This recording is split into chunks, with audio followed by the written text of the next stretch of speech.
Le premier texte a été défendu par le ministre de la Réconciliation, de la Paix et de la Cohésion nationale, chargé de l'accord pour la paix et la réconciliation nationale, le colonel-major Ismaël Ouagué. Il ressort du rapport de la Commission des lois constitutionnelles que depuis son accession à l'indépendance, le Mali a connu plusieurs crises graves, notamment des rébellions armées, des coups d'État ou tentatives présumées de coups d'État, des violences politiques, des conflits intra- et intercommunautaires. Et depuis la crise de 2012, diverses sources ont fait état de graves violations des droits de l'homme, notamment des assassinats, des enlèvements, des tentatives d'enlèvement de personnes, des menaces, des viols, mais aussi des amputations, des flagellations, des destructions de biens et de patrimoine culturel. Le rapport souligne que cette crise se prolonge encore à travers des attaques terroristes meurtrières dans le nord-est et le centre du pays, faisant de très nombreuses victimes parmi les populations civiles et les militaires. Ce texte découle de l'analyse des lois adoptées dans notre pays en matière de réparation des dommages causés en lien avec certaines crises. Il s'agit de la loi N-98-050 du 3 août 1998 portant allocation de rente et de pension aux victimes ayant subi des préjudices corporels au cours des événements de janvier à mars 1991 et la loi N-2012-025 du 12 juillet 2012 portant indemnisation des victimes de la rébellion du 17 janvier 2012 et du mouvement insurrectionnel du 22 mars 2012. Ces textes ont un champ d'application temporel, matériel et personnel limité.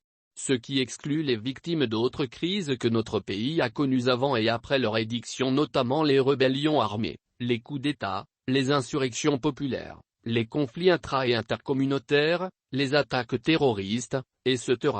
Agence pour la réparation. Répondant à des questions d'éclaircissement, le ministre Ismaël Ouagué a expliqué que l'État mettra à disposition une ligne de crédit qui sera utilisée pour la réparation. Selon lui, pour les personnes qui font les dépositions, des enquêtes seront menées pour savoir si elles sont éligibles ou pas au processus. Le ministre Ouagué a fait savoir que la commission Vérité, Justice et Réconciliation, CVJR, va fermer en décembre 2022. Toutefois, l'Agence pour la réparation va être mise en place. Et l'une de ses activités, en plus de procéder à la réparation, est de continuer à prendre les dépositions des victimes pour qu'elles soient traitées et réparées en cas de nécessité. Après les débats, le texte a été adopté par 105 voix pour, 0 contre et 1 abstention. Le second texte a été défendu par le ministre de l'Économie et des Finances Alioune Sanou. Il s'agit du projet de loi portant modification de la loi N-2021-071 du 23 décembre 2021 portant loi des finances pour l'exercice 2022. Il ressort du rapport de la Commission des finances, de l'économie, du plan, de la promotion du secteur privé, des industries et des mines qu'au cours de l'exercice 2022, des mesures nouvelles en termes de ressources et de charges sont intervenues, rendant nécessaire la modification de la loi de finances initiale 2022 afin de les intégrer. Il s'agit de la prise en compte et du report de certains financements, la couverture du gap résiduel découlant de la grille unifiée des salaires, la prise en charge des recrutements supplémentaires au sein des forces de défense et de sécurité et de certaines priorités du plan d'action du gouvernement. Selon le rapport, les recettes budgétaires du projet de loi de finances rectificative se chiffrent à 1982,440 milliards contre 2130,721 milliards de FECFA dans la loi initiale, soit une réduction de 148,281 milliards de FECFA.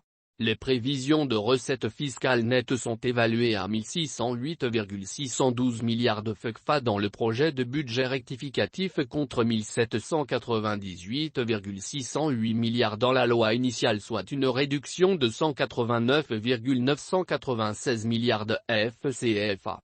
En termes de crédit de paiement, les dépenses du projet de loi de finances rectificative 2022 se chiffrent à 2647,028 milliards contre 2748,285 milliards de FECFA dans la loi initiale, soit une diminution de 101,257 milliards de FECFA.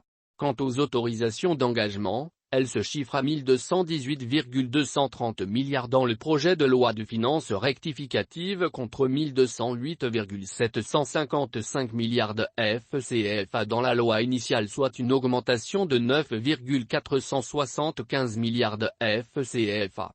Sur les raisons qui ont poussé le gouvernement à faire ce collectif budgétaire, le ministre Alioune Sanou a évoqué, entre autres, l'embargo ayant entraîné une réduction des recettes fiscales, la mise en œuvre du plan d'action du gouvernement, les subventions de l'État pour maîtriser les prix des denrées alimentaires, l'apaisement du climat social.